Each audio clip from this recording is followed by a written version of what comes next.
OTP అడగరు, password అడగరు. కానీ మీ లైఫ్‌ని పూర్తిగా డిస్ట్రాయ్ చేస్తారు. కొత్త మోసాలకు తెరతీశారు క్రిమినల్స్. కేర్‌ఫుల్‌గా ఉండాలంటున్న పోలీస్. ఇది సాధారణ ఫోన్ స్కామ్ కాదు. ఇది మరింత ప్రమాదకరం. వాళ్ళు మీ డబ్బు, ఓటీపీ, పాస్వర్డ్ అడగరు. వాళ్ళు కోరేది మీ మంచితనం మాత్రమే. ఇటీవల మాల్స్, మెట్రో స్టేషన్స్, మార్కెట్స్ లాంటి పబ్లిక్ ప్లేసెస్‌లో ఒక కొత్త మోసం జరుగుతోంది.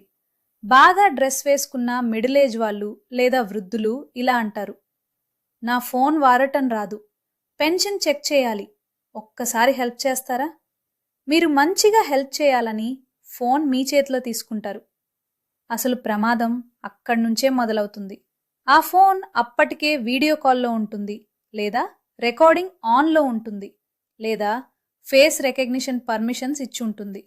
అంటే ఎవరో మిమ్మల్ని చూస్తుంటారు, మీరు మాత్రం హెల్ప్ చేస్తున్నానని అనుకుంటారు. ఇది ఏఐ, బయోమెట్రిక్ ఐడెంటిటీ స్కామ్. వాళ్ళు దొంగలించేది మీ ఫింగర్ ప్రింట్, మీ వాయిస్, మీ ఫేస్ డేటా. ఈ మూడు కలిస్తే మీ డిజిటల్ క్లోన్ తయారు చేయవచ్చు. తర్వాత ఏమవుతుంది తెలుసా? మీ పేరుతో online loans, credit finance, instant cash loans, face మరియు వాయిస్ వెరిఫికేషన్ ఆటోమేటిక్గా పాస్ అవుతుంది.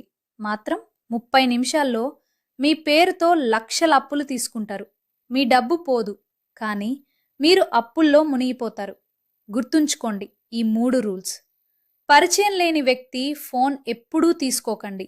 అన్నోన్ వీడియో కాల్స్ ఉంటే వెంటనే కట్ చేయండి. కెమెరా ముందు మాట్లాడమంటే అస్సలు మాట్లాడకండి. నేను తెలివైన వాడిని, నాకు ఏమీ జరగదు అనుకుంటే అదే వాళ్లకు బిగ్గెస్ట్ అడ్వాంటేజ్. మీ ఫ్యామిలీ, పేరెంట్స్, ఫ్రెండ్స్కి తప్పకుండా షేర్ చేయండి. ఒక్కరికి చెప్పడం అంటే ఇంకొకరిని కాపాడటం.